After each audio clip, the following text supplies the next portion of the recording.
Hello traders, this is Bhuvaneshwaran. So இன்றைக்கி market வந்து இந்த அளவுக்கு ரெக்கவர் ஆகிருக்கும் அப்படின்னு யாருமே எதிர்பார்த்துருக்க மாட்டாங்க. ஸோ இப்போது நான் நிஃப்டியில் இருக்கேன். 15 மினிட்ஸ் டைம் ஃப்ரேம் வந்து வச்சுருக்கேன். மார்க்கெட் இந்த இடத்துல ஸ்டார்ட் ஆனிச்சு. ஓகேவா, மார்க்கெட் இங்கே ஸ்டார்ட் ஆனிச்சு கிட்டத்தட்ட 19,777 இந்த ரேஞ்சில் ஸ்டார்ட் ஆன மார்க்கெட் வந்து அதுக்கப்புறம் பார்த்தீங்கன்னா இங்கே தான் வந்து முடிஞ்சிருக்கு. ஓகேவா, அது வரைக்கும் நல்ல ஒரு ஃபாலு. ஃபஸ்ட்டு 1 ஹவர்லேயே பார்த்தீங்கன்னா நல்ல ஒரு ஃபாலு. இந்த இடத்துல ரெக்கவர் ஆக ட்ரை பண்ணுச்சு. ஆனால் அதுக்கப்புறம் பார்த்தீங்கன்னா மார்க்கெட் திரும்பவும் ஒரு ஃபால் தான். இதுக்கப்புறம் மார்க்கெட் வந்து ரிவர்ஸ் ஆகிட்டு எதை வந்து அதிகமாக டச் பண்ணிட்டு திரும்ப ரிட்டர்ன் ஆகும் அப்படிங்கிற மாதிரி எனக்கு ஒரு ஐடியா இருந்துச்சு. அதாவது இந்த லெவல் இருக்குது இல்லையா, ஸோ இந்த இடத்த பாருங்கள், 19,564 இந்த ரேஞ்சுக்கிட்ட மார்க்கெட் வந்ததும் இதுக்கப்புறம் பார்த்தீங்கன்னா திரும்ப இது வந்து ஒரு நல்ல ஒரு ரெசிஸ்டன்ஸ் ஜோனு. ஸோ இந்த லெவலுக்கு வந்ததுக்கப்புறம் மார்க்கெட் வந்து இந்த இடத்துல ஒரு பியரிஷ் கேண்டிலோ இல்லை நெகட்டிவ் கேண்டில் ஏதாச்சும் ஃபார்ம் ஆனிச்சு அப்படின்னா அதுக்கப்புறம் ஷார்ட் போகலாம் அப்படிங்கிற மாதிரி வெயிட் பண்ணேன். ஏன்னா மார்க்கெட் எப்படி ரிவர்ஸ் ஆகி இந்த இடத்த டச் பண்ணுறப்போ அதுக்கப்புறம் வந்து திரும்ப ஷார்ட் போகலாம் அப்படிங்கிற மாதிரி தான் எல்லோரும் ஐடியா பண்ணியிருப்பாங்க.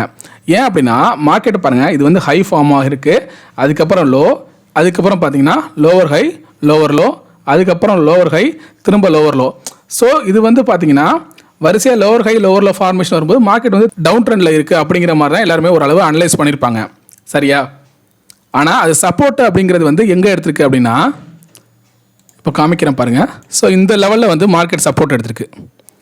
ஸோ தெரியுதா ட்ரெண்ட் லைனு. ஸோ இந்த லெவலில் வந்து மார்க்கெட் வந்து சப்போர்ட் எடுத்திருக்கு. இந்த லெவல் சொன்னோம் இல்லையா, ஸோ இதுக்கிட்ட மார்க்கெட் வந்துருந்துச்சு அப்படின்னா இந்த இடத்துல வந்து நான் ஒரு ஷார்ட் போகலான்னு இருந்திருந்தேன். பட் ஆனால் டைம் கிடைக்காதனால இன்றைக்கி எதுவும் ட்ரேட் எடுக்க முடியல. பட் இந்த இடத்துக்கிட்ட ஏன் இந்த இடத்துல ட்ரேட் எடுக்கலாம் அப்படின்னு நான் நினச்சிட்டு இருந்தேன். மார்க்கெட் இந்த லெவலில் டச் பண்ணுறப்போ திரும்ப ஒரு ஷார்ட் போகலாம் அப்படிங்கிற மாதிரி ஒரு ஐடியா இருந்துச்சு. ஏன் அப்படின்னா சேட்டை கொஞ்சம் நல்லா பாருங்கள். இப்போ இது வந்து 15 மினிட்ஸ் டைம் ஃப்ரேமில் இருக்குது. மார்க்கெட் வந்து கண்டினியூஸாக நம்ம ஆல்ரெடி சொன்ன மாதிரி லோவர் ஹை லோவர் லோ ஃபார்மேஷனில் இருக்குது, டவுன் ட்ரெண்டில் இருக்குது. ஸோ மார்னிங்கே ஆரம்பிக்கிறப்பே பார்த்தீங்கன்னா ஒரு ஹெவியான ஃபால் மார்க்கெட்டு.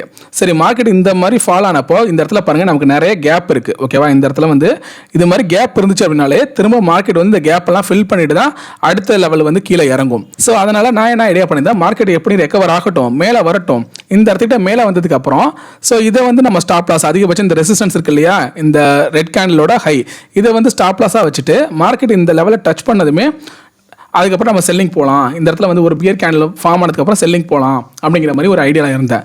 இது வந்து 15 மினிட்ஸில் பார்க்குறப்போ உங்களுக்கு வந்து சரியாக புரியாமல் இருக்கலாம். இப்போ நான் 5 மினிட்ஸ்க்கு வந்து இதை சேஞ்ச் பண்ணுற பாருங்கள். ஸோ இப்போ தெரியுதா கரெக்டாக இந்த இடத்துல பாருங்கள், மார்க்கெட்டு நம்ம ஆல்ரெடி சொன்ன மாதிரி தான் இந்த இடத்துல நான் வந்து ரெசிஸ்டன்ஸ் ஜோன் அப்படின்னு சொல்லிட்டு இந்த இடத்த மார்க் பண்ணியிருக்கேன் இல்லையா. இதை மார்க்கெட் கரெக்டாக இந்த லெவலில் டச் பண்ணதுமே இது வந்து ஸ்டாப் லாஸு. ஓகேவா, அதாவது இந்த லெவல் வந்து ஸ்டாப் லாஸு, இதை வந்து ஸ்டாப் லாஸாக வச்சுட்டு திரும்ப மார்க்கெட் பார்த்தீங்கன்னா ஷார்ட் போயிருப்பாங்க. அதே போல் தான் இந்த ரெட் கேண்டில் இந்த கரெக்டாக இந்த டைமிங் பாருங்கள் 245 இந்த ரேஞ்சில் வந்து அதே மாதிரி தான் ஃபார்ம் ஆயிருக்கு. மார்க்கெட் கரெக்டாக இந்த இடத்துல வந்ததும் மேலே போயிட்டு கீழே வந்திருக்கு. ஸோ இந்த இடத்துல எல்லாருமே என்ன நினச்சிருப்பாங்க அப்படின்னா இங்கே வந்து ஒரு ரெட் கேண்டில் ஃபார்ம் ஆகிறதுனால மார்க்கெட் திரும்ப வந்து கீழே இறங்க போகுது.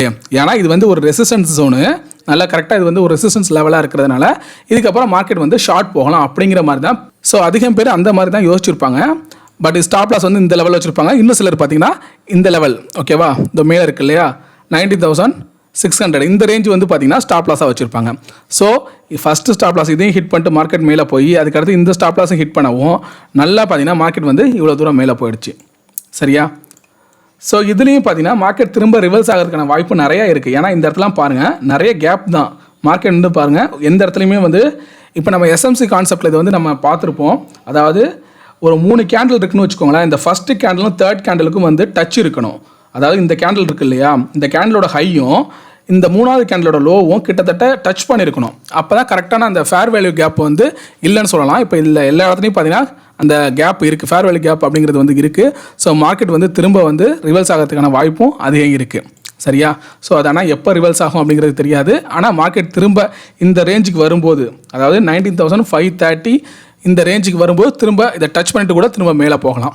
சரியா, ஸோ நம்ம மார்க்கெட் முடிஞ்சதுக்கப்புறம் ஈஸியாக இந்த ட்ரெண்ட் லைனை ஃபார்ம் பண்ணிட்டோம். ஆனால் கரண்ட் மார்க்கெட் இருக்கிறப்போ நானே இது வந்து இந்த ட்ரெண்ட் வந்து எப்படி அந்த எந்த இடத்துல வந்து சப்போர்ட் எடுக்க போகுது அப்படின்னு சொல்லிட்டு நிறைய கன்ஃபியூஷனில் இருந்தேன். ஏன் அப்படின்னா இப்போ இந்த இதை எடுத்துடுறேன். ஸோ எந்த லெவல் இருக்கும் அப்படின்னா இதுக்கப்புறம் மார்க்கெட் இதை உடச்சி ஸ்ட்ராங்காக கீழே வந்துருச்சு அப்படிங்கிறப்போ இது வந்து சப்போர்ட்டாக இருக்குமா, இல்லை அடுத்த இந்த லைன், ஸோ இது வந்து சப்போர்ட்டாக இருக்குமா, இல்லை இதுக்கும் அடுத்ததா இந்த லெவல் வரைக்கும், ஏன்னா இந்த இடத்துல கேப் இருக்கு இல்லையா, ஸோ இதை வந்து டச் பண்ணிட்டு மேலே போகுமா அப்படின்னு சொல்லிட்டு ஒவ்வொரு இடமா நான் வந்து கொஞ்சம் வெயிட் பண்ணிட்டு இருந்தேன். சரி மார்க்கெட் எங்கே டச் பண்ணிட்டு இதுக்கப்புறம் மேலே போக போகுது, எந்த இடத்துல வந்து சப்போர்ட் எடுக்க போகுது அப்படிங்கிற மாதிரிலாம் வெயிட் பண்ணிட்டு இருந்தேன். ஆனால் நம்ம இந்த சப்போர்ட் எடுத்ததுக்கு அப்புறம் தான் நம்மளால் வந்து ஒரு முடிவுக்கு வர முடியுது. மார்க்கெட் வந்து இந்த மாதிரி இந்த லெவலில் வந்து சப்போர்ட் எடுத்திருக்கு. ஓகேவா, இதுதான் கரெக்டான ட்ரெண்ட் லைனு. இந்த இடத்துல வந்து மார்க்கெட் சப்போர்ட் எடுத்துகிட்டு அதுக்கப்புறம் பாருங்கள் நல்லா மேலே போயிருக்கு. ஸோ இந்த லெவல் எல்லாத்தையும் பிரேக் பண்ணிடுச்சு. ஓகேவா, இந்த லோவர் ஹை எல்லாத்தையுமே பார்த்தீங்கன்னா பிரேக் பண்ணிவிட்டு மார்க்கெட் வந்து புதுசாக ஒரு ஹை வந்து ஃபார்ம் ஆயிருக்கு.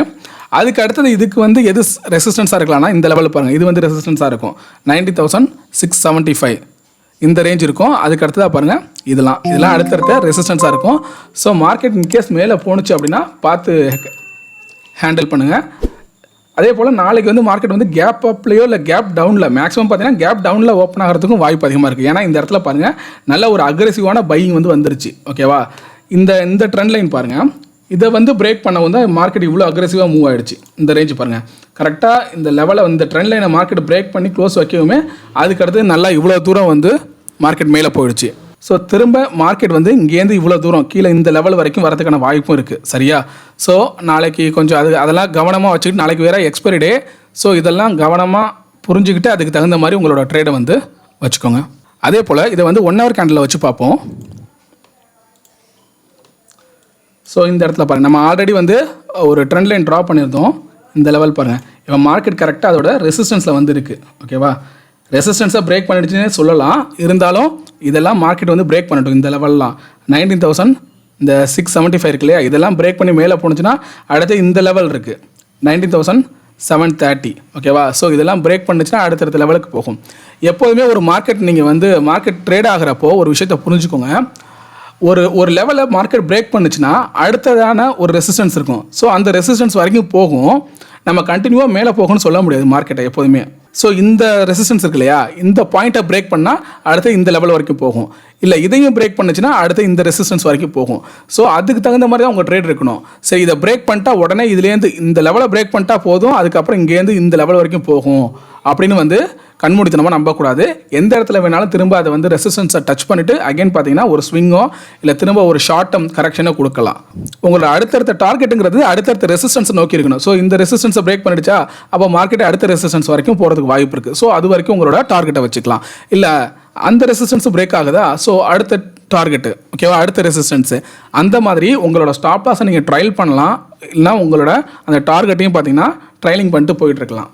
ஸோ இது மாதிரி நீங்கள் ஒரு ட்ரேட் எடுக்க போகிறப்பையும் சரி, இல்லை அதுக்கு நாளும் சரி, இல்லைனா மார்னிங் மார்க்கெட் ஆரம்பிக்கிறப்போ மார்னிங்கில் இந்த மாதிரி கரெக்டாக எந்தெந்தெல்லாம் ட்ரெண்ட் லைன் ஃபார்ம் பண்ணலாம், மல்டி டைம் ஃப்ரேமை வந்து யூஸ் பண்ணுங்கள். எப்போதுமே அதான் சொல்லுவேன், நீங்கள் ப்ரைஸ் ஆக்ஷனை பேசிக்காக வச்சு நீங்கள் ட்ரேட் எடுக்க போகிறப்போ மல்டி டைம் ஃப்ரேமை வந்து யூஸ் பண்ணி பாருங்கள். ட்ரெண்ட் லைனை கரெக்டாக ட்ரா பண்ணுங்கள். எதெல்லாம் உங்களுக்கு மேஜர் ரெசிஸ்டன்ஸு, எதெல்லாம் உங்களுக்கு மேஜர் சப்போர்ட்டு அப்படிங்கிறத அந்த லைனையும் பார்த்தீங்கன்னா நீங்கள் மார்க் பண்ணி வச்சுக்கோங்க. அப்போ தான் உங்களுக்கு வந்து ஒரு ட்ரேட் எடுக்கிறப்ப உங்களுக்கு ஈஸியாக இருக்கும். எது வந்து சப்போர்ட்டாக ஆக்ட் ஆகிறதுக்கான வாய்ப்பு அதிகம். கரெக்டாக நீங்கள் ஒரு சப்போர்ட் லைன் ட்ரா பண்ணுறீங்க, அந்த இடத்துக்கிட்ட மார்க்கெட் வந்து ஒரு சப்போர்ட் எடுக்குது அப்படின்னா ஒரு நம்பிக்கையாக நீங்கள் வந்து ஒரு ஸ்டாப் லாஸ் போட்டுட்டு கரெக்டாக ஒரு டார்கெட்டை ஃபிக்ஸ் பண்ணி நீங்கள் ட்ரேட் எடுக்கலாம்.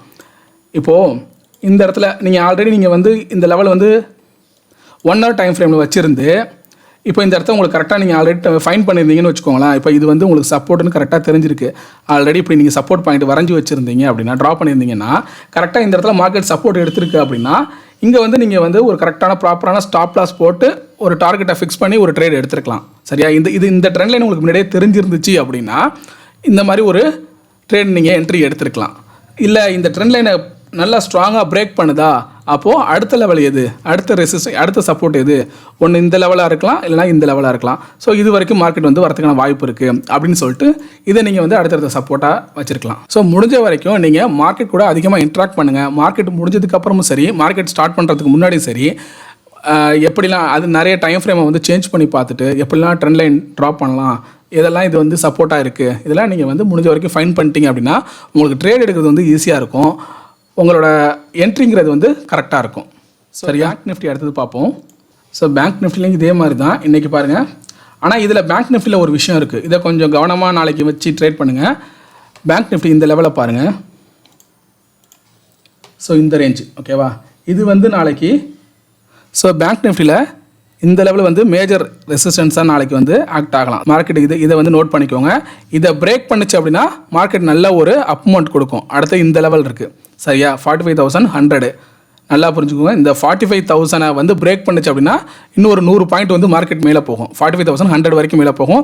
ஸோ அடுத்த ரெசிஸ்டன்ஸ் வந்து இந்த லெவலில் இருக்குது. இல்லை இந்த இடத்துல டச் பண்ணிட்டு திரும்ப உங்களுக்கு வந்து ஒரு ரெட் கலர் கேண்டில் வந்து ஃபார்ம் ஆகுது, பியரிஷ் கேண்டில் வந்து ஃபார்ம் ஆகுது அப்படின்னா ப்ராப்பராக இந்த ஸ்டாப் லாஸ் இந்த இடத்துல ஸ்டாப் லாஸ் வச்சுக்கிட்டு அதுக்கப்புறம் வந்து ஒரு ஷார்ட் போக ட்ரை பண்ணுங்கள். ஏன்னா இந்த இடத்துல நிறைய கேப் இருக்குது இல்லையா, இந்த கேப்பை தான் இப்போ மார்க்கெட் வந்து ஃபில் பண்ணியிருக்கு. ஸோ மார்க்கெட் இந்த இடத்துல நாளைக்கு எப்படி ஓப்பன் ஆகுதுன்னு பார்த்துக்கோங்க. இல்லை இதை பிரேக் பண்ணுதா, இல்லை திரும்ப ஷார்ட் இதை திரும்ப கீழே பிரேக் பண்ணிட்டு கீழே வருதா அப்படின்னு பார்த்துக்கோங்க. அதுக்கு தகுந்த மாதிரி பேங்க் நிஃப்டியில் ஒரு ட்ரேட் வச்சுக்கோங்க. மேக்ஸிமம் மார்க்கெட் இதை டச் பண்ணிட்டு கீழே வந்துச்சு அப்படின்னா இந்த லெவல் வரைக்கும் வரதுக்கான வாய்ப்பு இருக்குது. அதாவது 44,690 இருக்குது இல்லையா, ஸோ இந்த ரேஞ்ச் வரைக்கும் வரதுக்கான வாய்ப்பு இருக்குது. ஸோ முடிஞ்ச வரைக்கும் உங்களுக்கு என்னென்ன கான்செப்ட்லாம் தெரியுமோ அதை வச்சு ஓரளவு டார்கெட் எங்கே வைக்கலாம், ஸ்டாப் லாஸ் எங்கே வைக்கலாம், ஸோ எந்தெந்த லெவல்லாம் கரெக்டான சப்போர்ட்டாக இருக்கும், ரெசிஸ்டன்ஸாக இருக்கும்னு முடிஞ்ச வரைக்கும் அதை வந்து ட்ரை பண்ணி பாருங்கள். ஸோ இன்றைக்கி மார்க்கெட் பாருங்கள், கரெக்டாக கீழே இறங்கின மார்க்கெட் வந்து இந்த லெவலில் சப்போர்ட் எடுத்திருக்கு. ஸோ இதில் சப்போர்ட் எடுத்துகிட்டு அதுக்கப்புறம் மார்க்கெட் வந்து நல்லா மேலே போயிருக்கு. இதை நல்லா தெரிஞ்சு வச்சுக்கோங்க. இந்த லெவல் இதை வந்து நல்லா மார்க் பண்ணிக்கோங்க. நாளைக்கு இது வந்து உங்களுக்கு கொஞ்சம் ஹெல்ப்ஃபுல்லாக இருக்கும். இதை பிரேக் பண்ணிச்சு அப்படின்னா இன்னொரு 100 பாயிண்ட் மேலே போகும். இல்லை இதை பிரேக் பண்ணல, டச் பண்ணிட்டு திரும்ப கீழே இறங்குது அப்படின்னா அதுக்கு தகுந்த மாதிரி ஒரு ஸ்டாப் லாஸ் வந்து வச்சுட்டு நீங்கள் ஷார்ட் போகலாம்.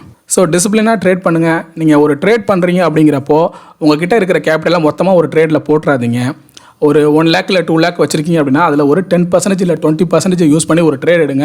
அதில் வந்து ப்ராப்பராக ஒரு 10%ங்கிறது வந்து ஸ்டாப் லாஸ், இல்லை 20 இல்லை 30% வந்து டார்கெட்டு, அந்த மாதிரி ப்ராப்பராக ரிஸ்க் ரிவார்டை வந்து மெயின்டைன் பண்ணுங்கள்.